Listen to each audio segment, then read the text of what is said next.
Her her Mahadev my YouTube family.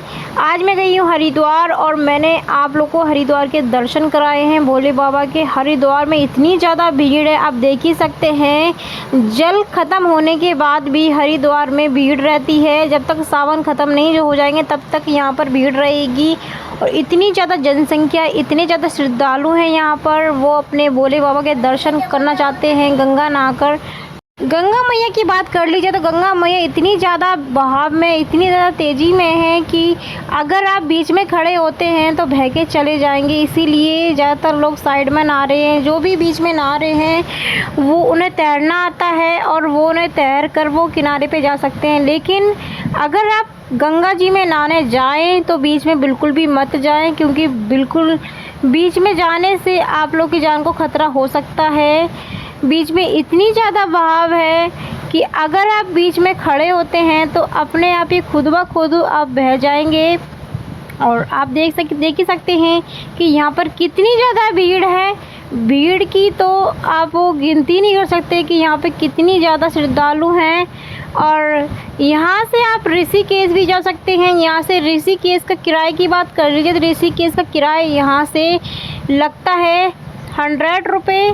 और यहाँ से ऑटो भी जाते हैं। अगर आप चाहें तो स्टेशन पे जाके आप ट्रेन से भी ऋषिकेश जा सकते हैं। और ट्रेन से अगर जाएंगे तो ऋषिकेश का आपको 40 रुपये देना होगा। अगर आप ऑटो या फिर रिक्शा से जाएंगे तो आपको यहाँ पर 120 या फिर 100 रुपये देने पड़ जाते हैं। और वहाँ से ऋषिकेश से अगर आप नीलकंठ जाना चाहते हैं तो आप नीलकंठ भी जा सकते हैं। नीलकंठ के आपको 500 रुपये देने होंगे पहाड़ पे चढ़ने के, अगर आप गाड़ी से जाते हैं, साधन से जाते हैं। अगर आप पैदल यात्रा करना चाहते हैं तो आप पैदल भी कर सकते हैं। तो यहाँ पर इस समय चेंजिंग रूम की भी सुविधा दी गई है। इससे पहले मैं आई थी तो यहाँ पे चेंजिंग रूम की सुविधा नहीं दी गई थी, लेकिन अब यहाँ पे अगर लेडीज़ जाती हैं तो यहाँ पर ज़रूरी नहीं है कि साथ में कोई लेडीज़ हो तभी वो कपड़ा चेंज करे।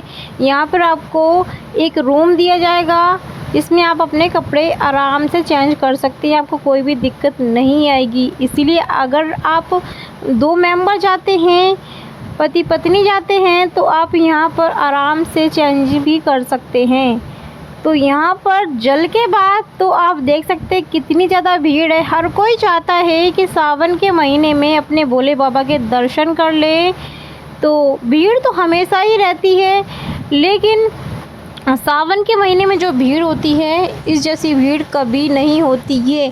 और यहाँ पर नहाते नहाते आप गंगा मैया के दर्शन कर लीजिए। बगल में आपको गंगा मैया का मंदिर मिल जाएगा और वहीं आपको बगल में शिवलिंग भी मिल जाएगा, जहाँ पर आप नहा कर अपने गंगा मैया से शिव जी की अभिषेक भी कर सकते हैं। और इतना ज़्यादा आनंद आता है यहाँ पर, ऐसा लगता है कि घर मत जाओ, यहीं रह जाओ।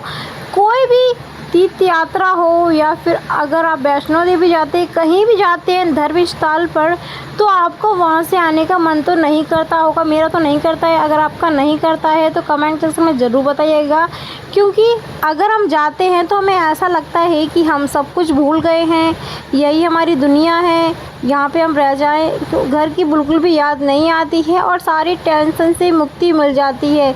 फिर घर की ओर जाते हैं तो फिर से हमें वही टेंशन मिल जाती है। लेकिन अगर हम कहीं बाहर आते हैं भगवान के दर्शन करने के लिए तो हमारा मन बहुत ही ज़्यादा शांत हो जाता है।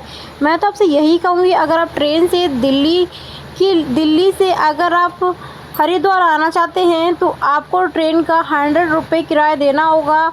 वहाँ से आप 20 रुपये ऑटो ले सकते हैं या फिर आप पैदल यात्रा करके हरिद्वार हर की पौड़ी पे पहुँच जाएंगे। बहुत ही इजी है दिल्ली से हरिद्वार जाने का और किराया भी बहुत ही ज़्यादा सस्ता है। अगर आप भी सोच रहे हैं हरिद्वार सावन में भोले बाबा का दर्शन करने तो आप जा सकते हैं। कम बजट में भी आप हरिद्वार के दर्शन कर सकते हैं। अगर आप नीलकंठ ऋषिकेश जाना चाहते हैं तो आपको कम से कम 2 जने का 1-2 हज़ार रुपये चाहिए। तो वीडियो अच्छी वीडियो को लाइक एंड चैनल को सब्सक्राइब कर लीजिए।